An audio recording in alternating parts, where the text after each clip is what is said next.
Welcome, Schmoedown fans. This is a big one. We are on episode number 42 of Talkin Schmoedown, and it is all about the Schmoedown Spectacular 4. I hope you guys are ready because I am so excited to break this one down. So as I say every episode, let's get ready to talk Schmoedown.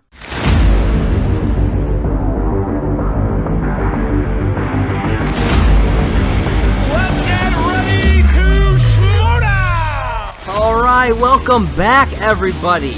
I am Josh the Merc Rainer, owner of Merc with a Movie Blog, and we are on episode number 42 of Talkin Schmoedown. It is a special one, as I said, that we are covering the Spectacular, Schmoedown Spectacular 4. This is fantastic. If you guys have been following me, then you may know that this show started on covering Spectacular 3. So it's essentially been about a year since I started this show. So this is a big one for me. You know, I like I said, I started off with Spectacular, and here we are a year later doing the next Spectacular. And I gotta say, it was a hell of a show. 5 great matches, all 5 rounders, some awesome stuff going on. So, you know what? I think that we shouldn't waste any more time. We should jump right in. Since we have so much to cover, I am pumped. So let's go. So the event, for those of you who actually watched it live, you know, I'll be covering some of the stuff that doesn't get edited out, because Christian has said that some of it will get edited down. I know there was some language stuff going on, some time length stuff going on. So if you watched the actual live event, you know, from on Patreon, then you'll be a bit more accustomed to everything that I'm talking about. There may be a few things that I mentioned that got cut out. I don't know, as I have watched that version, that live version now twice in preparation for this show. So hopefully they don't cut out too much. So let's get into it. The event started off with Emma Fyffe and Brad Gilmore kind of ramping up the audience like they always do, a little bit of a pre-show with various people. Usually Brad's one of them. They did a tribute to Emma McAllister, a.k.a. Dollface, who recently passed away. But when I first was watching it, because I watched it actually live when it was airing, there was some glitches going on with the live stream, at least on my video, and it froze up right around that time, so I didn't actually get to see what it was. And so when I rewatched it, I was like, okay, great, I'm going to be able to actually see what this tribute was. And Brad says, let's show the video package. But all that they showed was the logo image for Emma. So I don't know if something else was cut out during the rebroadcast of the live portion. Or if that's just what it was just that logo. But like he said, a video package. I thought there was going to be something more to it. But either way, it was just like a real nice thing for them to do in general. I thought there, like I said, the way they made it sound, I thought there was going to be a little bit more to it. But I'm just glad that they did something to honor her in general. If there is something that I missed during the initial live stream, let me know. Hop on the Twitter at @MovieBlogMerc and let me know if there was something else that was missed. I don't know. Then we got Janine the Machine doing a great rendition of the national anthem. She has a beautiful voice. She's very talented, so this was really cool to see. Then Christian and Mark came out to get the show started. They started talking about the upcoming matches for the night, announced that there may wind up only being 4 matches because John Roca had bronchitis and was pretty under the weather, and that he may not make it to the event. Then they did a moment of silence for Emma McAllister, and then they went into the Spectacular 4 promo vid done by the very talented Eric Rodriguez from Nerd Chronic. So now we are going to get right into the matches with match number 1, Ben Bateman versus William Bibiani in the Ultimate Schmoedown Singles Tournament Finals. These guys worked their asses off to get to this point. Ben was going through some back issues, and this match was actually supposed to take place back at the Orlando live show. but due to Ben's back surgery and him not being able to fly, it wound up being rescheduled because William Bibiani refused to accept a forfeit. That was on the table originally, was that Ben would have to forfeit and Bibbs would get the win. And Bibbs was like he didn't want to win that way, so they decided to reschedule it and move it to the Spectacular. And in its place at the live show was that Draft Bowl, which I'm assuming was supposed to take place here at the Spectacular. I'm assuming that that first match was probably supposed to be the Draft Bowl instead of this tournament match. So Bateman came out first with the Horseman, minus Roca, of course, followed by Bibbs with the Kid. They brought out a nice and naughty list. They were wearing like Santa hats, elf hats, and stuff like that. Getting into the holiday spirit. It was really fun. It wasn't like a big, huge kind of entrance thing, but it was something small and something fun for them to do. So we get into round number 1, and it's real close. 8-7, Bibbs gets a perfect round, although he does miss his bonus question, which I thought was kind of interesting. I knew it right off the bat. This movie, Ugly Dolls, is my pick for the worst film of 2019, and I've seen it a couple of times. My daughter enjoys it. She's 4 years old, though, so it's colorful. It's got weird looking things. She enjoys it, but yeah, it's not a good movie. But I'll be honest, I was a little bit shocked that he didn't know it. However, it's understandable. It's one of these animated films that didn't pop big. It just has a bunch of celebrities in it, whatever. I get it. So we get into round number 2. Bibbs defers and Ben spins new releases. After a little bit of deliberation, decides he's gonna stick with that. Had a rough start, getting his first question wrong after even going to multiple choice. However, Bibbs gets it wrong too, so he was not able to get a steal. But then he goes on to get all 3 questions remaining for 6 points each. So, speaking of some of these questions, question number 3, Ben challenged that his answer was correct. Originally, they said that his answer was incorrect. Bibbs, again, unable to capitalize on a steal there. But Ben challenged it and said that his answer was correct, that in the movie What Men Want, the main character worked at an ad agency with athletes to promote their campaigns. Mark and Christian deliberated and decided that his answer was, in fact, correct. Bibbs didn't quite agree, but he did not challenge the challenge, which maybe he should have.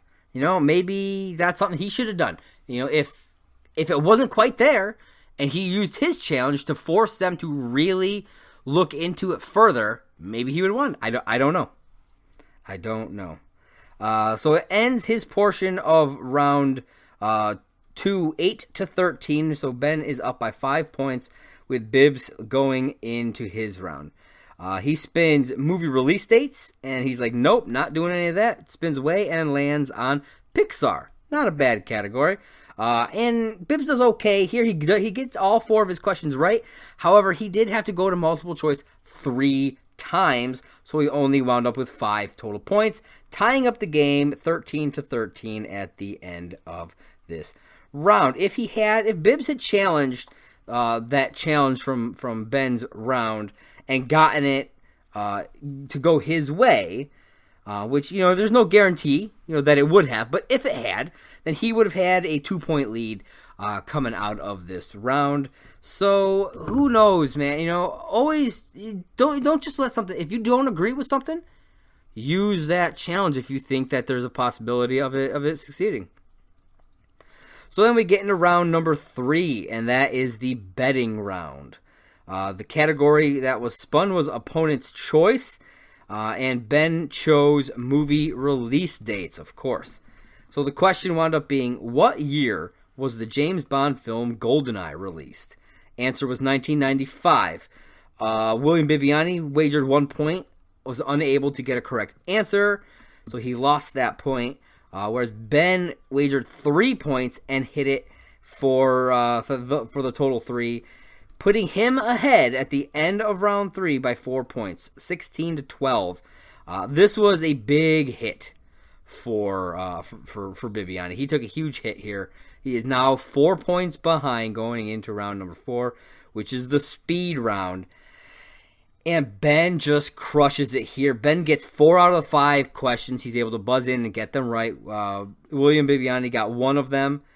And Ben just destroyed this speed round. That's the thing. He's probably been practicing, just waiting for the chance to get in here, you know. He knew that he was going to have this match with Bibiani coming up. He knew it was going to be a 5-rounder, and he knew that it would lead to a title match. So he probably took that time and just practiced on these buzzers, because it's key. It is absolutely key to be able to be good at that. Coming out of round 4, William Bibiani is down 7 points, 20-13. It's insane. And now we go into that final round, and it's almost impossible to come back from something like that. Bibbs gets his 2 and 3 point question right and is unable to get his 5-point question correct in round 5. And Ben Bateman wins via a TKO, 20-18.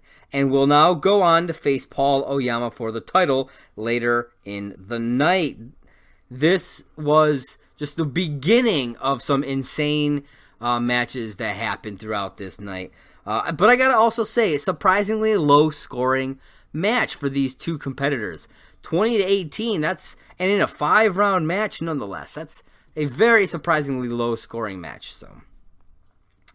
You know, this was something that I was shocked about. I did not think that, one, Bibbs would do as poorly as he did. I mean, he did okay, but okay is not good enough when it comes to a match like this, especially up against someone like Ben. I don't know what happened, but Bibbs was definitely having an off night, and I feel bad because I love Bibbs, and he was who I had going all the way in both tournaments.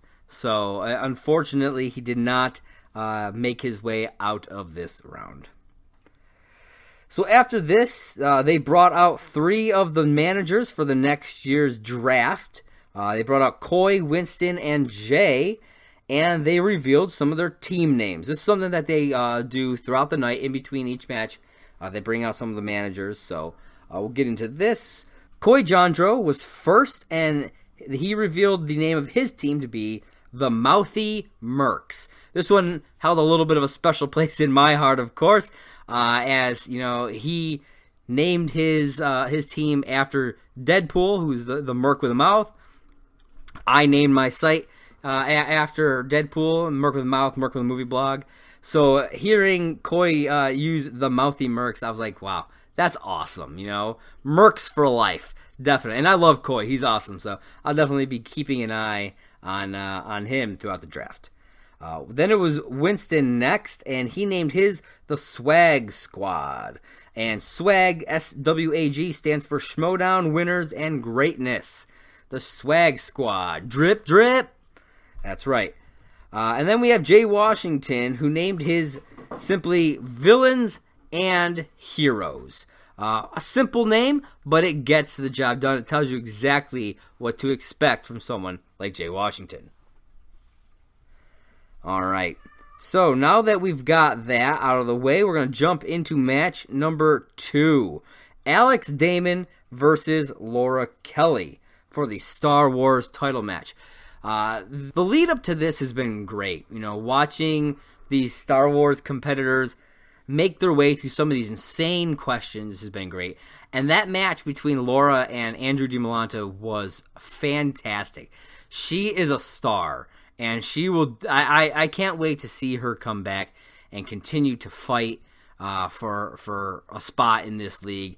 I mean, she has a permanent spot in my heart, and I hope that she continues to gain more and more prestige throughout this league, because she is fantastic and has been one of the tougher competitors for Alex Damon that we've seen yet. We had Ken Knapsack come out for this match, since he's the resident Star Wars guy. He came out for this on the desk with Mark Ellis. Then out first was Laura Kelly with her manager and fellow Forced Toast podcast co-host Alice, followed by Alex Damon with his wife Molly Damon. So we get into round number 1, and this was incredible. 10 questions in the first round, and both competitors get a perfect round. It was awesome. Unfortunately for Laura, she did not get the bonus question, whereas Alex did.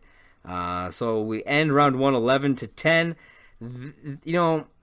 When it comes to a guy like Alex Damon, you really don't want to miss a question here. So this was really the start of kind of like the downfall. So we get into round number 2. Alex defers and Laura spins Attack of the Clones and decides to stay with it. And she clears the board, getting all 10 points. She's definitely a tough competitor in this league, like I said. In order, a perfect round 1. Yeah, she missed the bonus, but a perfect round 1, a perfect round 2. This is something special to watch. So then Alex goes up and he spins Heroes and Villains. I guess he decided this was a little bit too broad, so he respun and landed on, again, Heroes and Villains. I guess it was meant to be. But he does great in it, and he scores, just like Laura, all 10 points. Another perfect round for Alex Damon, ending round 2 21-20. So then we get into the betting round here, and what category do they spin, of course? Heroes and Villains. I guess it was just really meant to be for this one. When the question is, in The Empire Strikes Back, who had the call sign of Rogue 4? The answer was Derek Hobby Clivian. Alex wagered 3 points and got it correct. Laura wagered 2 points and was unable to come up with the answer. And this is where she took the biggest hit, losing 2 points when Alex gains 3. She was already behind by a point. Now she trails by 6 points. And that is not a place that you want to be when you're up against someone like Alex Damon. 1 point, maybe even 2 points, that's doable. 6 points against Alex Damon, that's almost a death sentence. So we come out of round number 3, 24-18, and we get into round number 4, which is the speed round. Alex hits 3 questions. Laura buzzes in for 2, but misses one of them, losing a point there, negating her other. And now she trails even farther behind, 27-18, a 9-point deficit.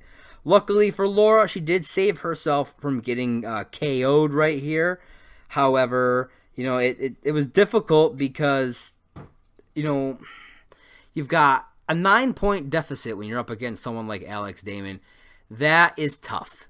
You don't want to be there. So luckily, like I said, she was able to get herself at least into round 5, and she did show that she can do great things here. She did get all 3 of her questions for 10 points, forcing Alex to answer a question, taking the TKO right off the table. However, Alex did go on and answer his 2-point question, winning the match. So Alex Damon wins 29-28 and retains his championship. Damon pitched a perfect game. He did not miss a single question. He got every question in round 1 plus the bonus. He cleared the board in round 2. He got the betting question right. He got the 3 questions in the speed round that he buzzed into. He got those right. And then he answered the 1 question that he had to answer in round 5. Literally every single question. Not one wrong answer. And that's why you have to be on the top of your game when you're going up against someone like him. So if there's somebody out there who is going to be able to beat him, they are going to have to really step it up and bring what they got to the game, because Alex Damon is nothing to slouch at. So right now, that was the end of that match. First off, I'd like you guys to head on over to Twitter at MovieBlogMerc. Let me know, what did you think of the William Bibbiani-Ben Bateman match? And what did you think of this Star Wars match between Laura Kelly and Alex Damon? Did your predictions pan out? How did you like the matches overall? And in about a couple of minutes, we are going to go to an ad break. But first, I'd like to play a clip of an interview with none other than Laura Kelly, the competitor, the challenger in this Star Wars match. That was held over on SEN Afterlive, one of the other shows right here on the Merc with a Movie Blog podcast feed. So enjoy this interview, and then we'll hop into some ads, and then we'll be right back. How did you actually get involved with the Schmoedown then? Like, what brought you into it? How did you get their attention and end up competing? It's a good question. I kind of wonder myself too. So I ask myself all the time. I'm like, I don't know how I got here. Which is good. It's not good, actually. I mean, I say things like I don't have a very good memory, but I mean, clearly I do. I've got some ability to memorize some things. But it was sort of a whirlwind. My friend and I were about to launch a Star Wars podcast. We launched Force Toast in February of this year. We were going out to dinner, and we were meeting at a bar before to have a drink before dinner. And in the Uber on my way to the bar, I saw that the Schmoedown was going to be having a competition at Star Wars Celebration. That would have been Star Wars Celebration this past year. Yeah, 2019. And when I saw that, I just hit a quick reply. It was Christian that had tweeted it and asked him, hey, my friend and I have been doing Star Wars trivia around Chicago pretty regularly for the last 2 years. We're the champions of the city by far. We just obliterate everyone we play. And is there any way we could get involved with this? And from there, he DM'd me. I wasn't expecting to get any response at all. I kind of just figured it would get ignored because they probably had all their players at that point. And he would just be like, man, fuck off. That's fine. But no, he responded, and we kind of talked a little bit, and he's like, hey, listen, I don't have room for 2 people. I only have 1 spot, but chat with your friend. Let me know which one of you wants to be involved, and I can get you in if you want to play. So that's it. It kind of started from there and went from there. And yeah, it was weird. Now, how did that decision come about between you and your partner there in Chicago? How did that come about? Which one of you would take that spot? So she always says that she's surprised that I asked her at all if she would be interested in doing it, that I didn't just jump at it and be like, it's me, I'm going to do it. Like, but I don't know. I'm like, I would have been a good coach and a good manager if you had wanted one. I take a little bit of offense to that, but I think at the time she was sort of going through a little bit more of a Star Wars burnout than I was. I was a little bit more into it. I was sort of leading the charge on the pub trivia we were going to. So we were like, well, I'm going to be more likely to be up to speed on this stuff anyway. So why don't I just do it? That's pretty much how it went. It was a quick conversation. There wasn't a ton of hesitation as to which way it was going to go. What was it like the first time you met Christian face to face? That was overwhelming because that was when I had walked into a room that was packed full of people that were at Star Wars Celebration. I mean, I think that room fit 300 or 400 people total, and it was completely packed to the brim.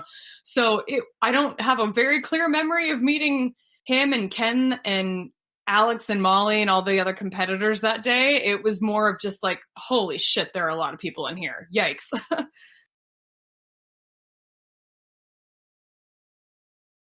Hello everybody, Jay Wade and Kaylin here to tell you about SCN Afterlive. It's an after-show podcast where we expand on the week of craziness on SCN Live, as well as have guests on to join in the fun.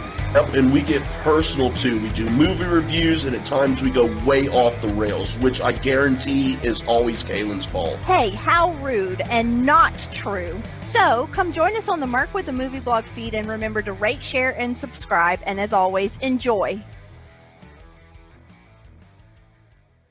Hi everyone, this is Sarah, host of Go Get That Rose podcast, a podcast that is dedicated to talking about all things Bachelor Nation. Join Jay Wade, a man in his 40s who is recently new to all things Bachelor Nation, and myself, someone who has been watching passionately for the past 3 years, as we review, share our thoughts on each episode of whatever show is currently on TV, whether that is Bachelor, Bachelorette, or Bachelor in Paradise.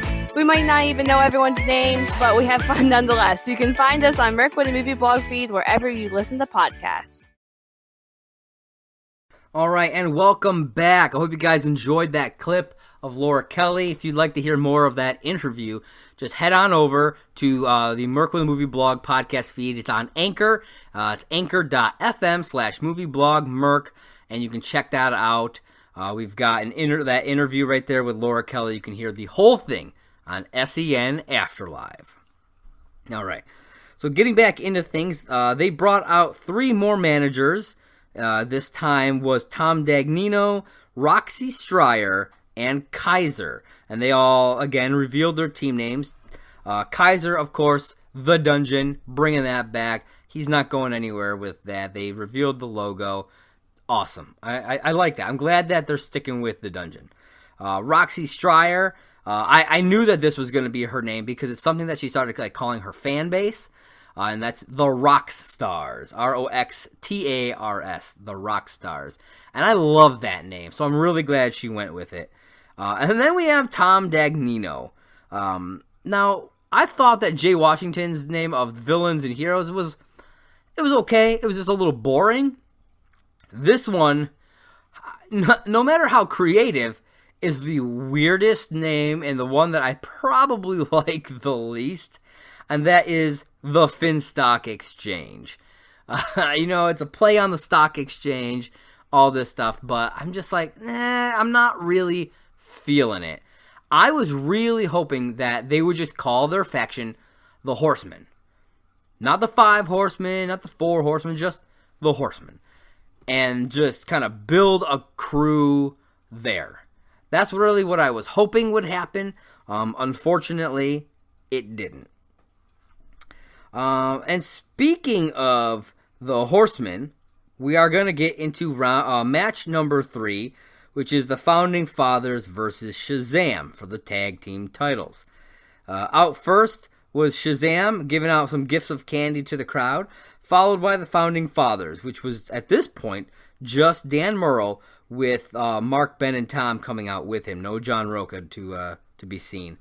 Dan gets up there on the stage, gets on the mic, and addresses that John is not well, and that he says that he isn't here, so they're not 100% sure what they're going to do. He suggests taking on Shazam himself. It's not the first time it's happened, but it's something that he suggests is him going essentially a handicap match. Christian comes out, says that is not something that they're willing to do. Christian says that they're just gonna have to essentially forfeit and award the titles to Shazam, and Founding Fathers can play them in New York play for the titles in New York.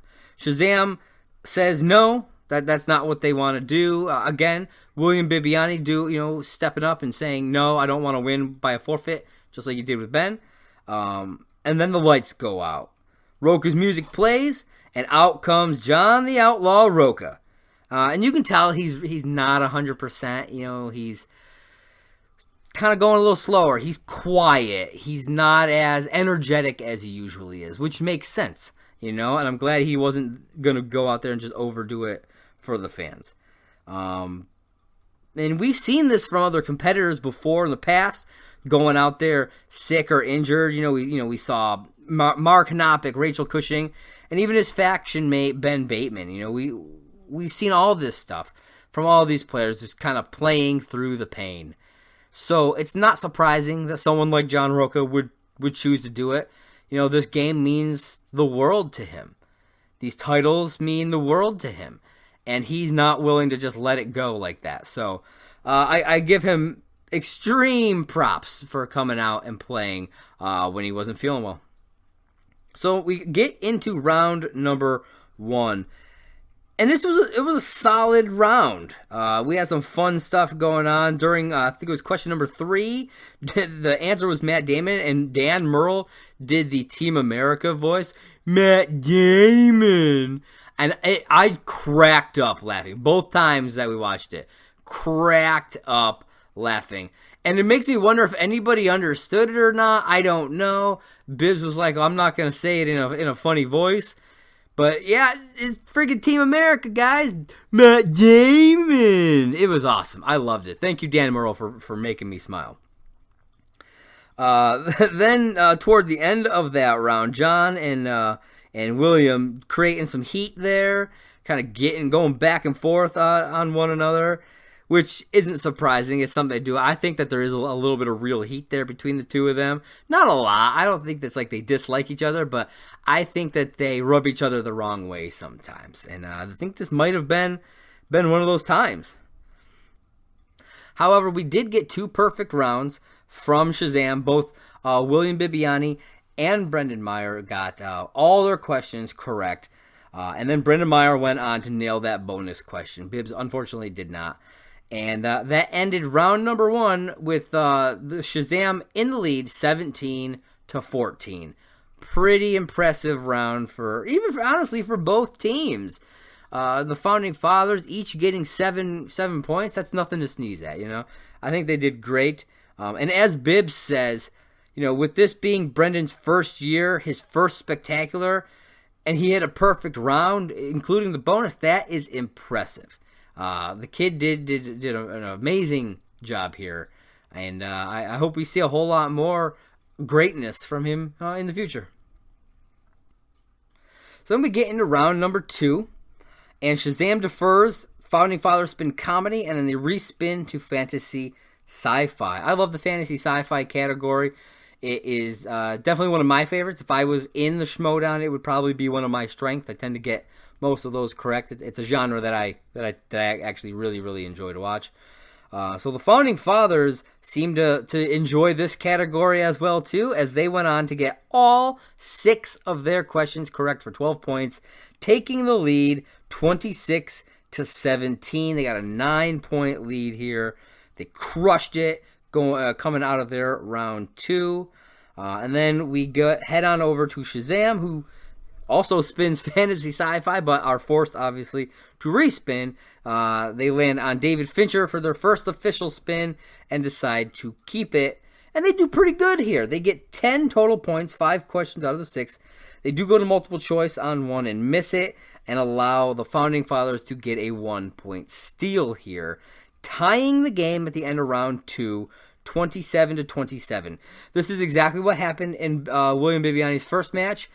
Came out of round number 2 tied after having a bit of a lead there.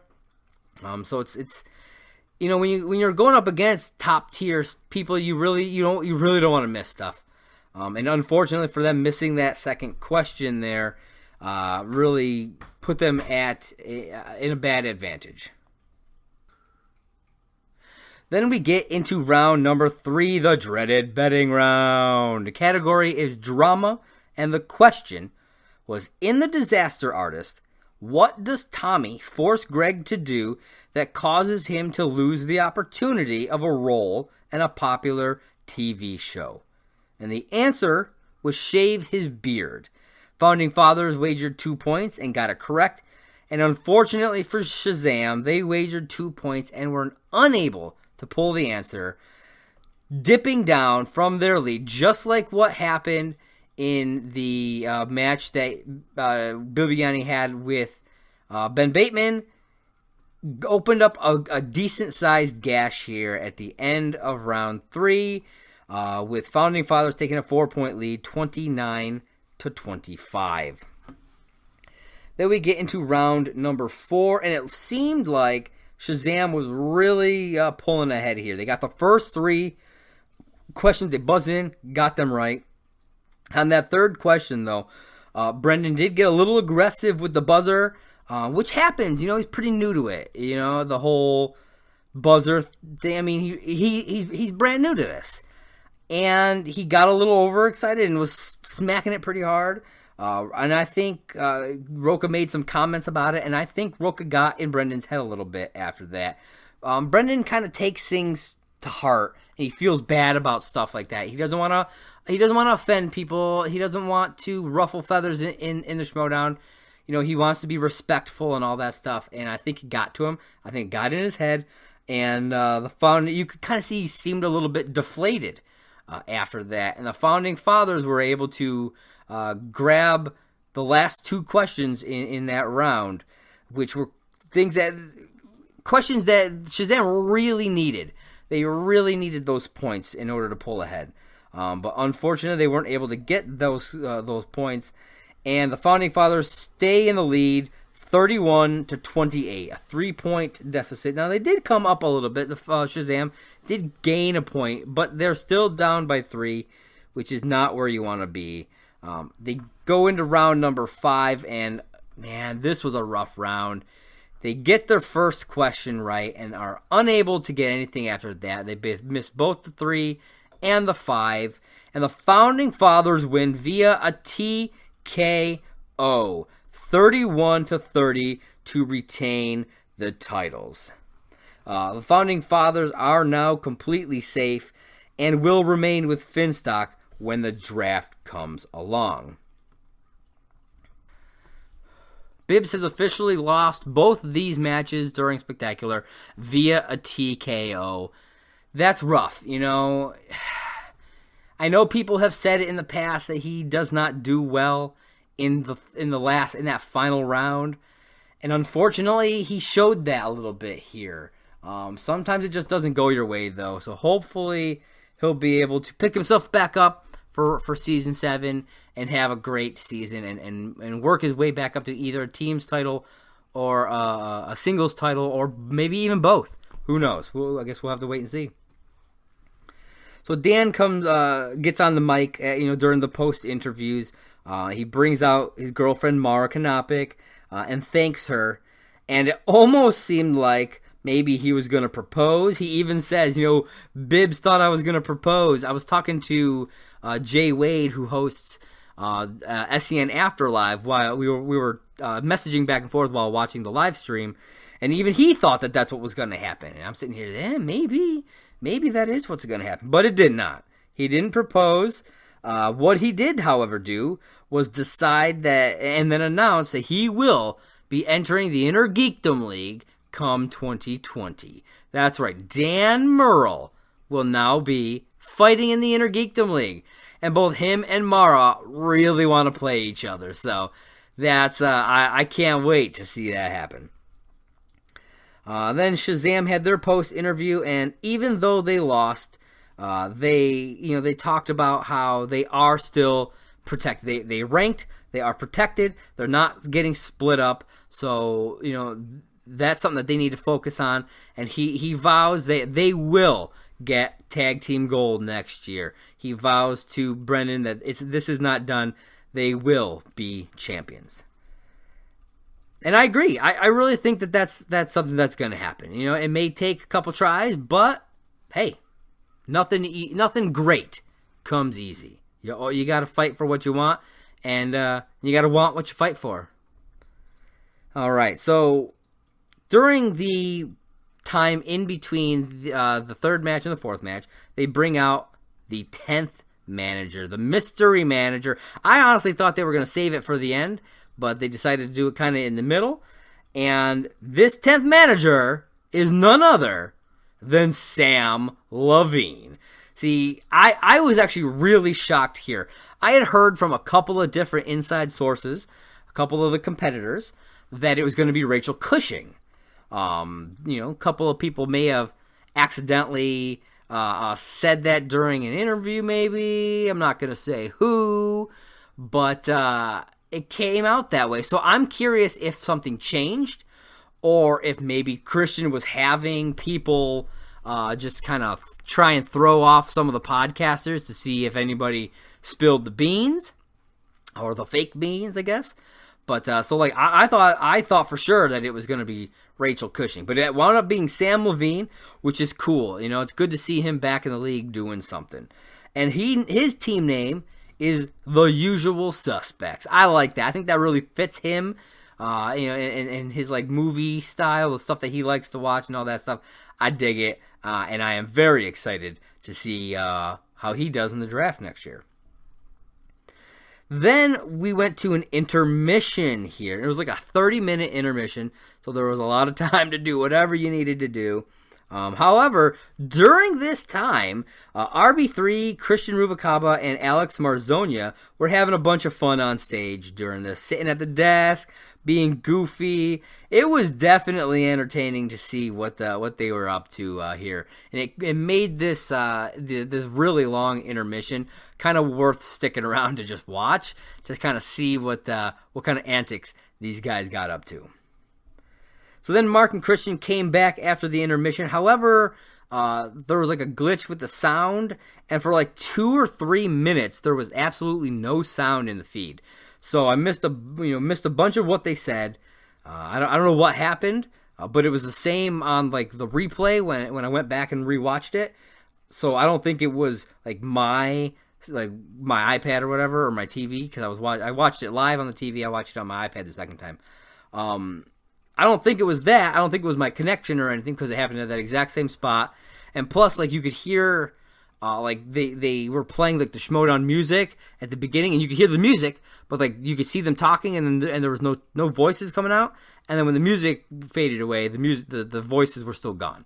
So, and like I said, it took, like, 2 or 3 minutes before the voices came back on. So, I don't know. I don't know if they got that audio anywhere else and are maybe going to be able to kind of splice it in during the editing process before, when they put it up on YouTube. But I don't know. Some stuff was definitely missed. I don't know what they were talking about. So then we are going to get into match number 4. This is probably the most highly touted match of the night. This is the one that's got the most hype going on for it, people, the most anticipation, and that is the Mike Kalinowski versus Kevin Smets Inner Geekdom title match. It's Kalinowski-Smets 2. Smets coming back for revenge after losing to Kalinowski before. Smets was on a roll, man. I think he had like 3 or 4 wins under his belt, and then he went up against Mike Kalinowski, and he fell to the ground, but he was able to pick himself back up, fight and claw his way back to the top, and get this opportunity again. Twice in 1 year, he was able to do this. And I think that says a lot, that he was able to fight and claw and scratch his way back up to the top twice in 1 year in his rookie season. And that's one of the reasons why I think that this kid needs to be up for Rookie of the Year, and I think he should be the one to win it.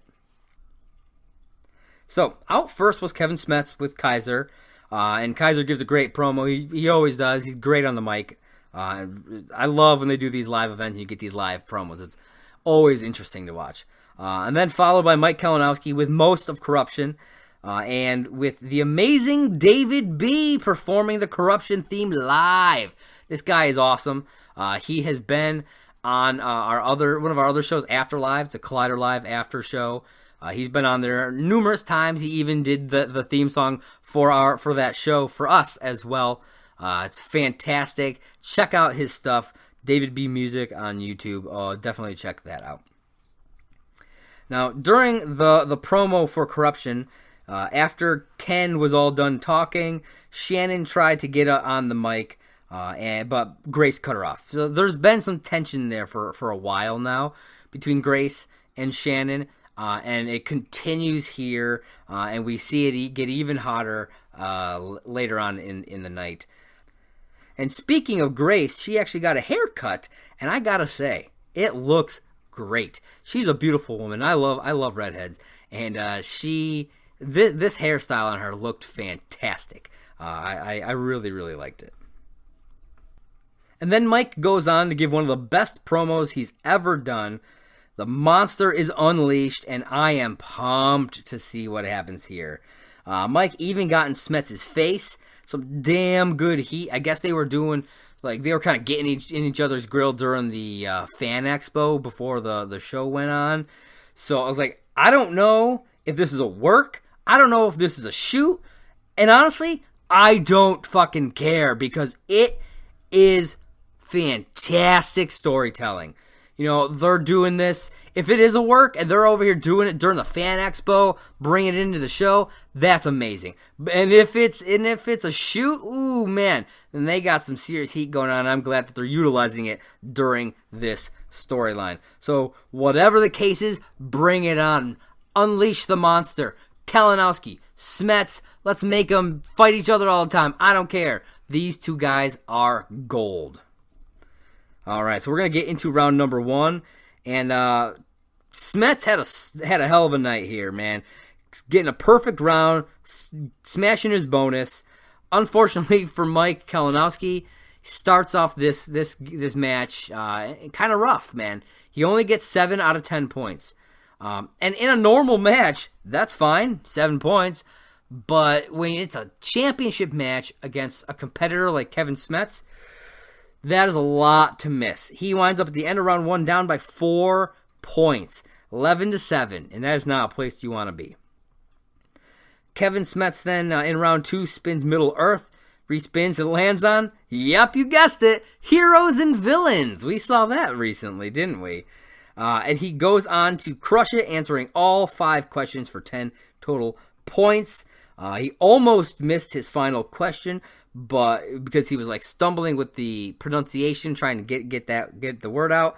But he decided he's just on quick on the fly, spelled out the answer so that they knew he knew what it was, but he was just having some difficulty speaking. It happens, but he spelled it correctly so that they accepted the answer, and Mike didn't fight it or anything. Mike thought, hey, that was fine, so he got that point, and takes an even bigger lead here, 21-17, having Mike trail by 14 points here.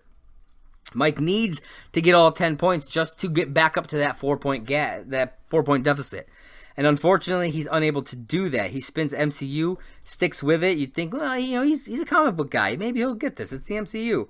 Unfortunately, he's only able to get 3 out of the 5 questions for 6 points, misses 2 of them, and allows for 3 points worth of steals.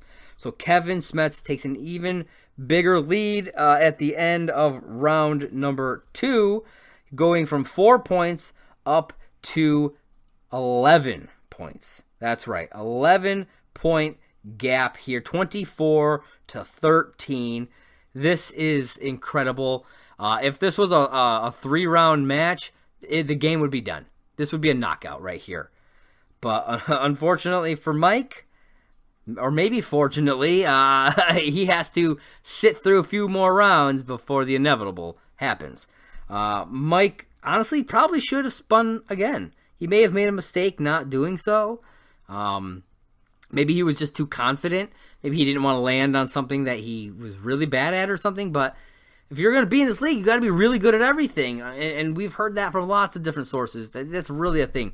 You've got to be great at everything on the category or on the wheel in order to really succeed.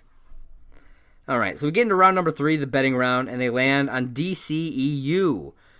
So the question was, in Shazam, who played Freddie Freeman's adult alter ego? And the answer was Adam Brody. They both got this question correct. Mike wagered 3, and Kevin Smets wagered 2.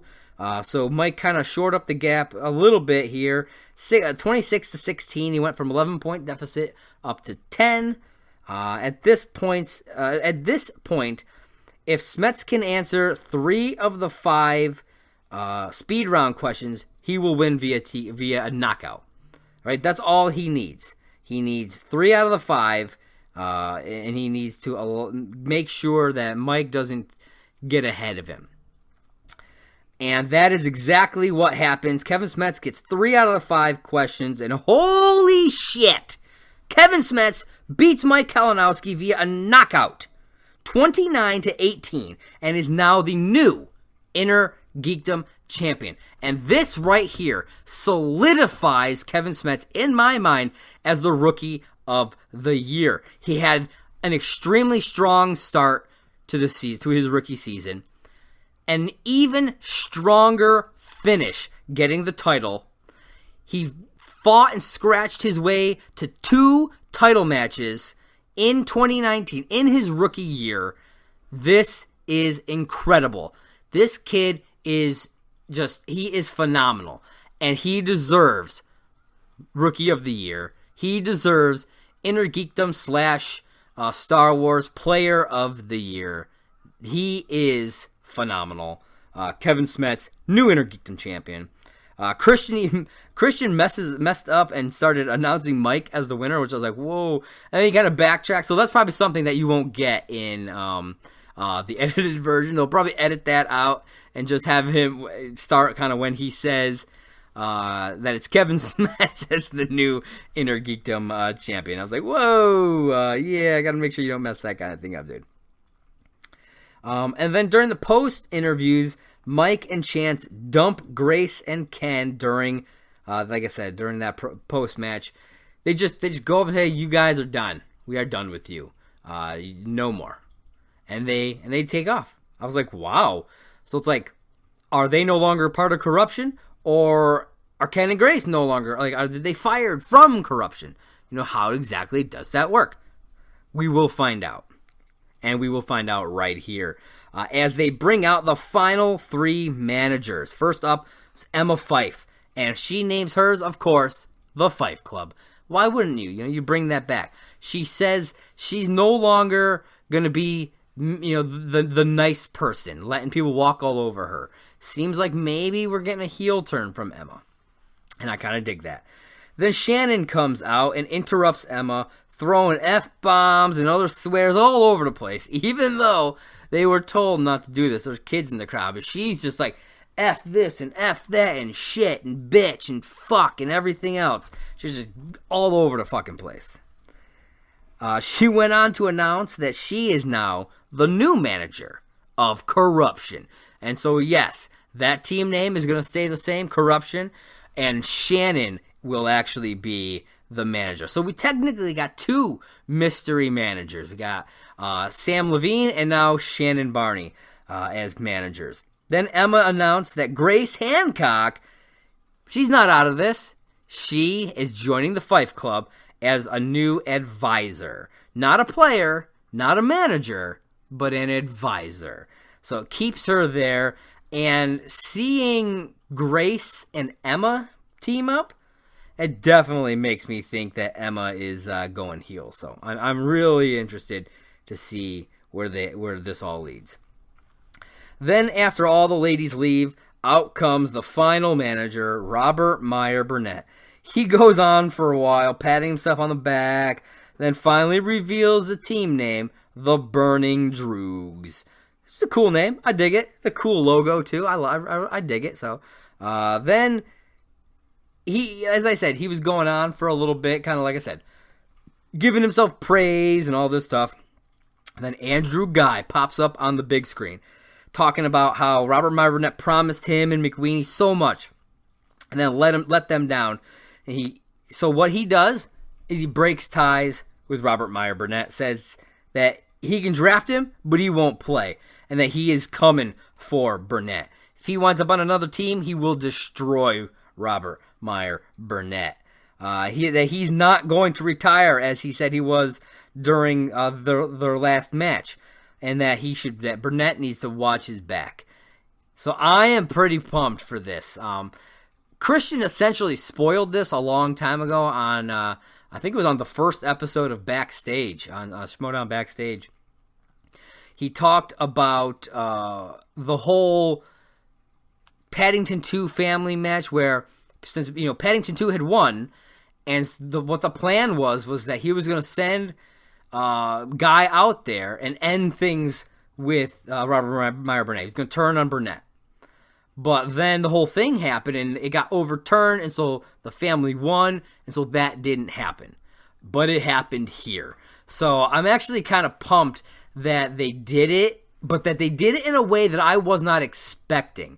I thought maybe it was going to happen during that last match that they had where Guy retired. I thought it was going to be them turning on Burnett. But it didn't happen. So I was like, oh, wow, okay, I guess they're just going to scrap that idea. Interesting. But then it happened here, and I love how they did it. I thought it was perfectly done.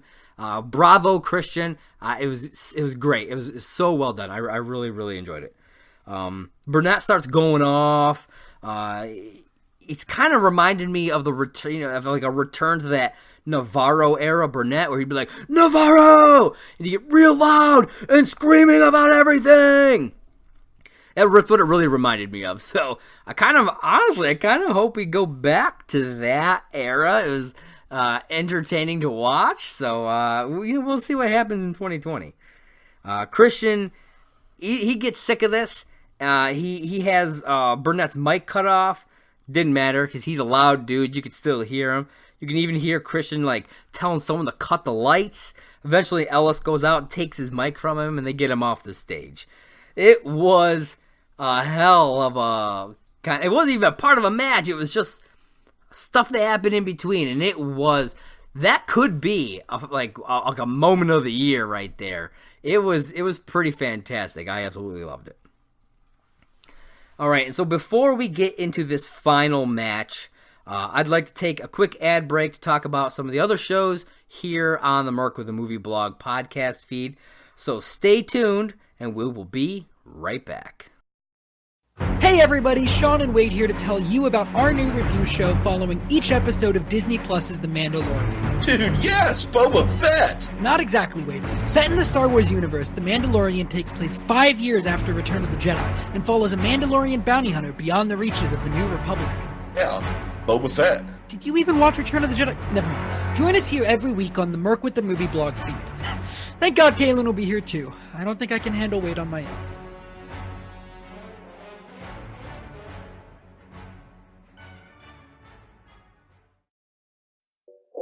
Hey, it's Sarah, and I'd like to tell you about Afterlife. It's a weekly Collider Live after show podcast where Mike, Sean, and I give our takes on Roxy and Dorinda's antics, on Yodi's producing skills, and whatever Cody and Alex are up to in that booth.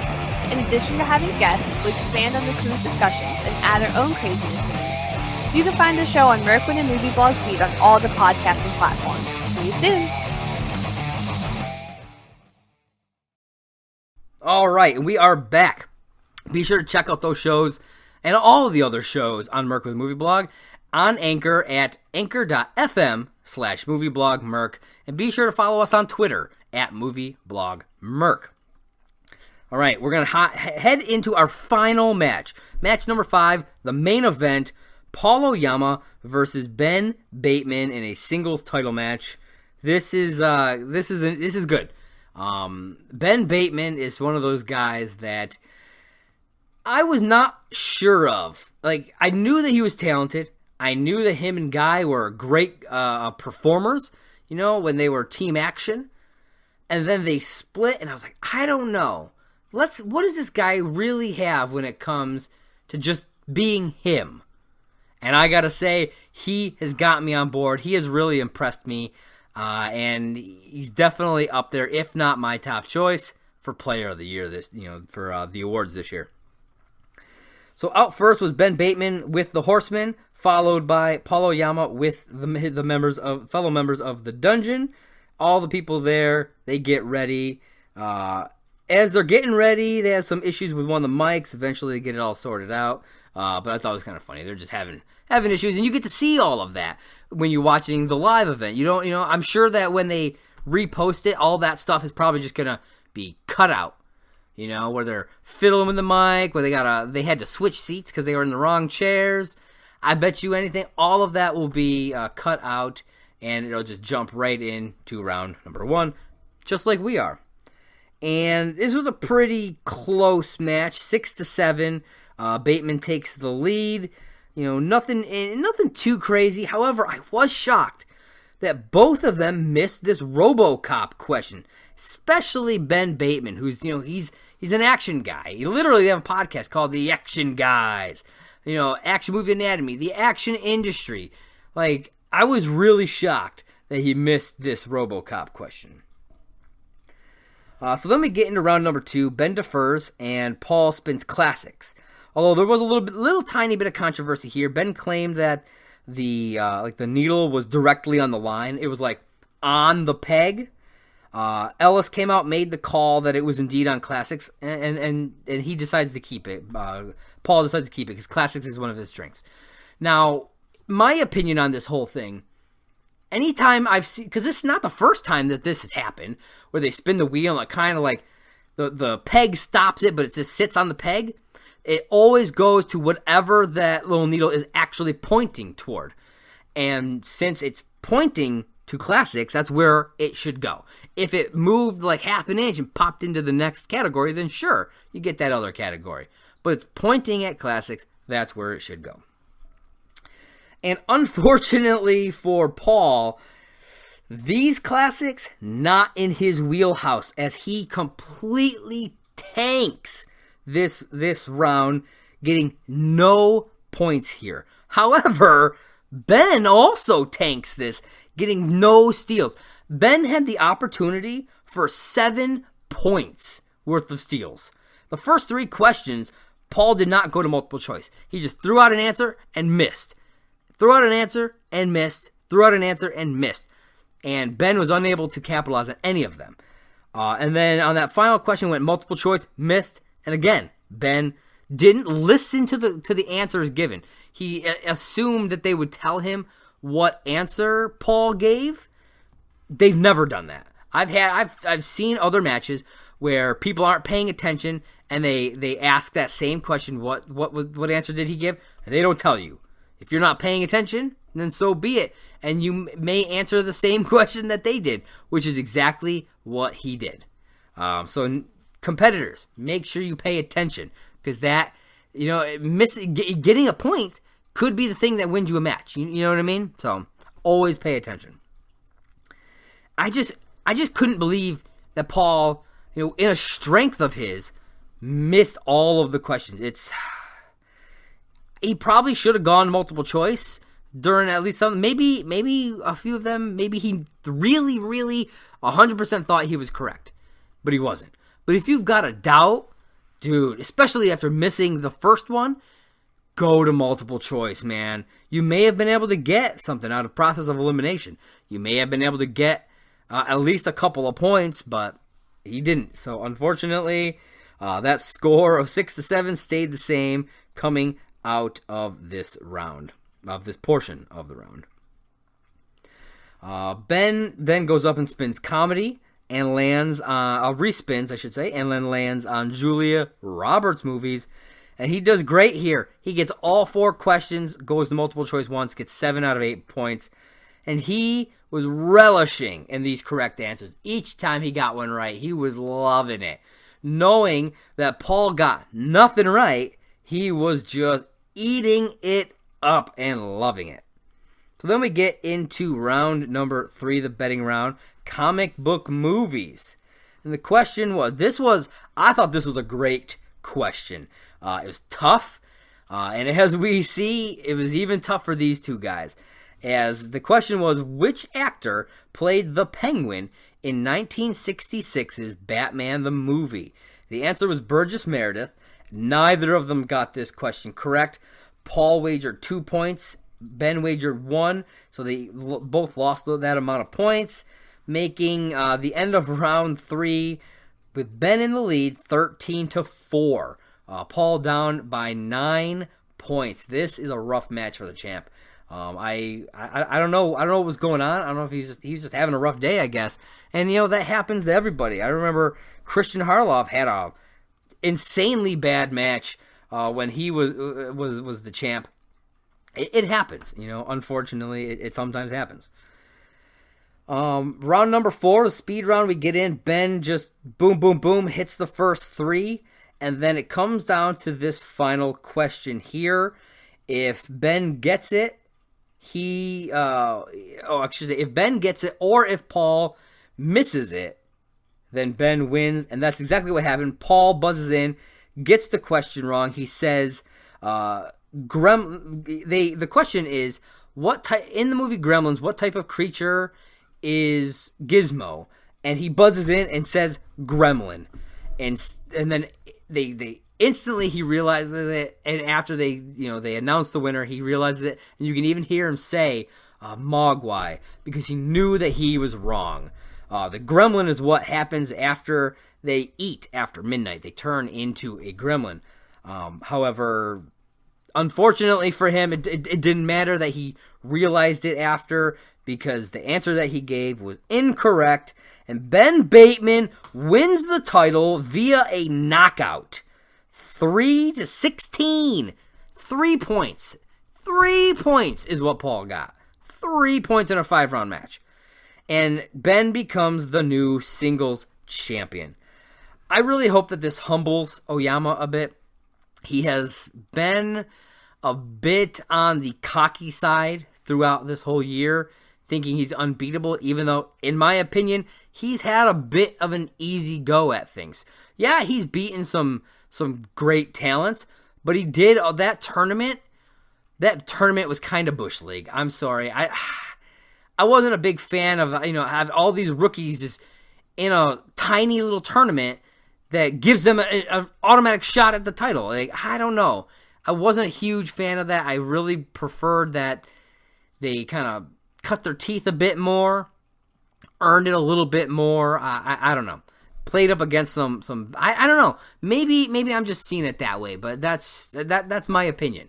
I think that he had a bit of an easier go to the title than a lot of other people have. So hopefully, again, that this will humble him a bit. You get to the top so quick, and when you're at the top, there's only really one way to go, and that's down. And he plummeted hard, hit the ground hard. So hopefully he'll be able to pick himself up, start over, and go from there. I really hope that he can have a good career and maybe change his attitude a bit. Now, with this win, Ben Bateman is protected in the draft, which also means that Who's the Boss is protected in the draft because he can't be drafted anywhere else. And if he's taken, so is Mark because they are, I believe, a protected team. They are a ranked team, so they can't be split up. And since Dagnino will automatically get to keep Ben, that means he automatically gets to keep Who's the Boss. And therefore, all 4 members of the Horsemen are protected and will remain together. So the Horsemen will continue to ride in 2020 in Season 7 of the Schmoedown. It's been a hell of a year for the Horsemen. Tom won the Draft Bowl. Dan won the Free-for-All. Founding Fathers won and then defended the team belts. Ben won the singles tournament and now won the singles title. That's impressive, man. That is super, super impressive. I do feel a little bit bad for Mark Riley. He's standing up there, doesn't have any gold, doesn't have any huge accomplishments during the year. But you know what? He's part of this great team, and I really think he makes Ben a better player. So you know what? Without Mark Riley, I don't know if Ben would necessarily be here. I think he's really been a help to him and pushed him. I mean, I don't know. Maybe I'm wrong. I'm not there behind the scenes, but that's kind of what the vibe that I get. And so that does it, everybody. That is the Schmoedown Spectacular 4. This was a fantastic event. Let me know what you guys think. Hop on Twitter at MovieBlogMerc and let me know. Coming up, we've got this week, we've got the Who's in the Studio exhibition match. I believe that drops tomorrow, which will be Wednesday. And then during this off season, I'll be doing some shows. Obviously, I'll be covering the nominations for the Schmoedown Awards, of which I have received a pre-nomination, which I'm very honored. I know it's not like a full, like a finalized nomination, but I am on the list. The Merc with Movie Blog, Talkin Schmoedown is on the list of pre-noms. So please, if you're a patron and you're out there, please vote for me, man. I'd love to get on that nomination list, that finalized nomination list. It would mean the world to me.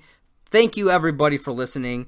Coming up next month, we've got the awards and the draft on January 11th, the New York live show, which I'll be at on January 25th, and an Atlanta live show on February 29th. All kinds of great stuff happening. Season 7 is going to be even better than the Magic season, Season 6. I am so pumped. Thank you again, everybody, for listening. It's been a great year so far, and I'm excited for what's to come next. I really am hoping to really step up the Merc with Movie Blog channel and everything. Get more written reviews, start doing some video reviews, do more video stuff. I know people like that, and I feel like maybe that's something that's probably preventing me from really blossoming here, is that most of these reactors, if not all of them, do video. And it's not something that I do. I tend to just do this audio. I'll tell you this, I'm not going to do full episode reaction type stuff. There are so many people out there that do that. But what I'm considering is doing this show on video, maybe putting in clips of the match and like doing small reactions to that throughout the show that way. So if that's something that you think you'd like to see, let me know. Hop on Twitter and Instagram at MovieBlogMerc, and Facebook and YouTube at Merc with a Movie Blog. Let me know what you guys think. So until next time, I hope you guys had a great time here, and I hope that you come back. I, again, am Josh the Merc Rainer, and we have been Talkin Schmoedown. Catch you next time.